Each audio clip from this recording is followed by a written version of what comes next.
Welcome to episode 17 of G. Heller's Beer Reviews. This is our second review with the guests, my good matey and cousin Matty.H. Matty.H.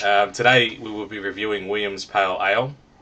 It's got organic in the centre there as well. So it comes in a 330 milliliter bottle, and it's at 4.5% alcohol by volume. So it looks really interesting, actually. I've heard you talk about this one a fair bit, matey. Well, the story behind this is just I listened to a sports radio program in the morning, and this is advertised by Dennis Lilly, the ex-cricketer, and I thought I'd give it a crack one afternoon. And I was pleasantly surprised. I'm a fan of pale ales. Glenn actually introduced me ages ago to Cooper's Pale Ale, which I like, and I've moved on. I also like Little Creatures Pale Ale a lot. So when I tried this one, I was pleasantly surprised about the quality of it. I'm hoping Glenn thinks the same. I actually went for 2 Aussie beers for Glenn over these reviews because he has been sticking in Europe for the past few reviews. Well, I know we've got some good brews here, but I'll tell you what, the Europeans know how to do it. I know, but I just wanted to mix up. Yeah, no, it's good, mate. So mix a lot your beer reviews a little bit. That's all. Baby got back.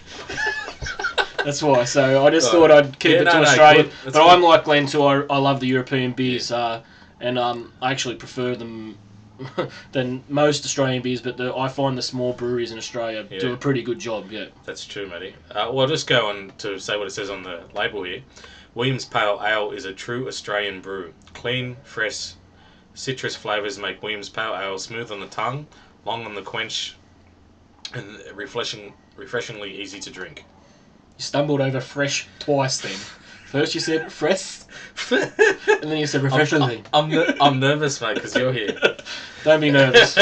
All right, well, let's crack this open. Well, Matty's actually cracked his already. He was testing whether it was a twist top and here it opened. One of my mates got so upset when it changed from a twist top, pop top to a twist top. And I was just testing if this was actually a twist top, and it is.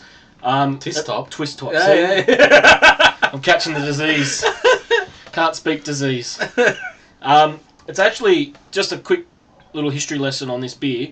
It's made by De Bortley Wines. Oh, yes, yeah. And the people that make the wines actually started to brew this beer for the people that work in their wine fields to drink at lunch. And from then, they've produced it and they've liked it and they started to bottle it and sell it. That makes sense. All right. Well, that should be good. So, yeah. Well, with the twist top side of things too, I can understand because that is a sort of a craft beer when you pop them over in the old school. But twist top, for me, with the technology, the seal's just as my mate's from Tassie. He's very traditional. He loves the old popper. So. All right. Well, let's crack it up. Let's crack yours open again. But very gassy. I just copped some of that in the face. All right. Let's pour it in the pour.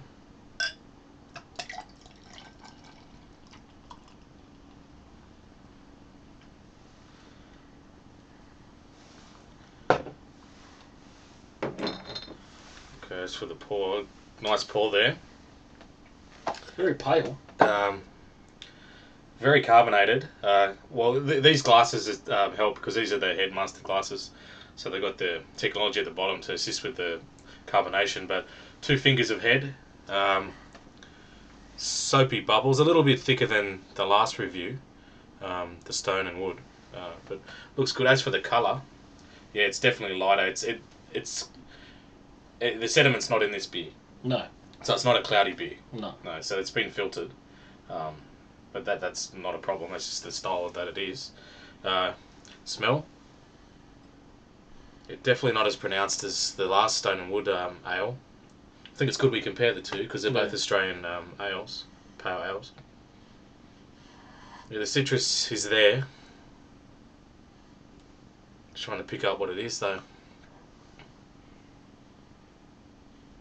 I'm smelling the malts. I'm getting the malts coming through for me. Yeah. And there is a citrus taste, but I can't really put my finger on it. Maybe a bit of lemon. Probably lemon, I'd say. Yeah, good, Glenn. The website the William Bull website says that it's got a clean malt smell and citrus, and they call it the lemon nose. Well, there we go. And as I said before, we haven't practiced Glenn. I just let his nose do the talking, and his nose is talking better than his mouth at the moment. Yeah, well, that's true. It's nice coming through a little bit more. It's probably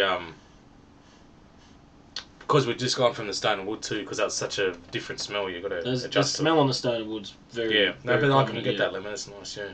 All right, let's do the taste test. Eh? Cheers.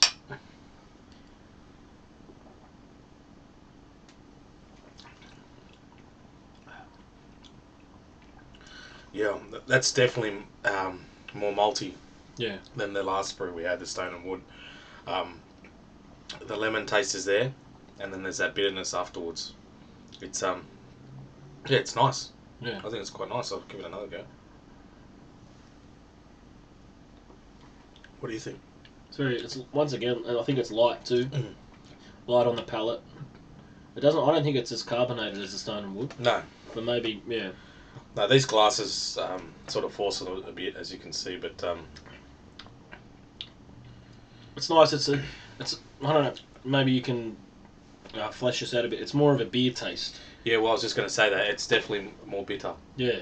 The bitterness on the palate lingers longer, and that's not bad. It's not offensive, but that's if you like that. That's what. Whereas I found when we tried the stone and wood, it was you get the fruity flavours. Yeah, it was a lot sweeter until you get, and then you get the beer taste right at the end. Mm. Whereas this, I know beer taste isn't that technical, ladies and gentlemen, but I know that's how well, that's you know what I mean. We're talking to people that's what it is. But yeah, for me, the malts are strong in it.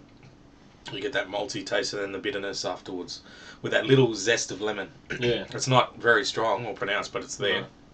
No. Nice lacing on the glass. The head's staying there, which is good to see. Yeah. Well, the way they describe it on the website is it's light on the palate, with a clean bitterness and a citrus and a fresh finish. That's pretty much what it says it is. Yeah. They're much more bitter than the past beer, and I think sometimes that can be a bit pronounced if you just jump one to the other. Yeah. When you try beers, particularly to review them, you should always try them fresh, like with not having a beer beforehand. Yeah. But we want to do. Yeah, You can't just have one beer, can you? Yeah. Limited time, celebrity status. But the way it worked out today. But no, that's really good. It's really good. I'll have one more sip and give it a score. Yep. No worries.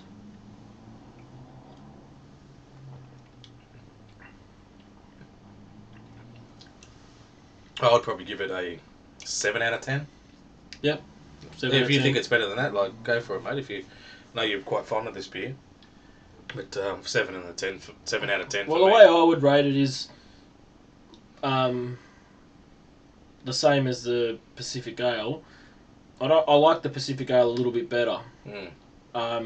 But depending on what I'm feeling like and after a day of work or whatever, I wouldn't judge between the two going to the shop to buy it. Oh yeah. Like, it's not a major difference. Well, that's for me anyway. Between 7 and 8 isn't a lot. Like 7 for me is not a bad score. It means it's it's not out of this world, but it's not offensive. Or people were criticising me about the Tui's extra dry, and they gave it a 5. In hindsight, I probably could have gave that less. That was a bit generous. So beers like that, I'd give under 5. Excuse the motorbike. Doesn't pick it up though. Yeah.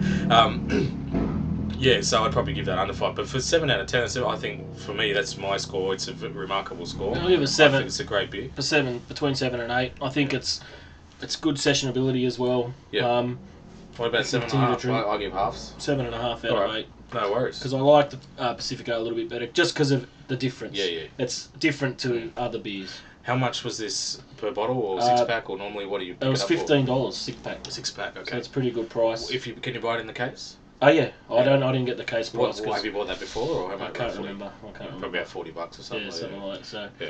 Sorry about that. That's all right. I bought it as a 6-pack today, so no worries. All right. Well, 7.5 out of 10 for Matty.H for Williams Pale Ale. 7 out of 10 for me.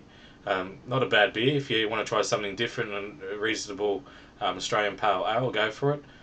And thanks for watching again, and thanks for coming down. No It's always a Hope pleasure. to be back soon. Hopefully we do it soon. But happy beer drinking, and cheers. Cheers, guys.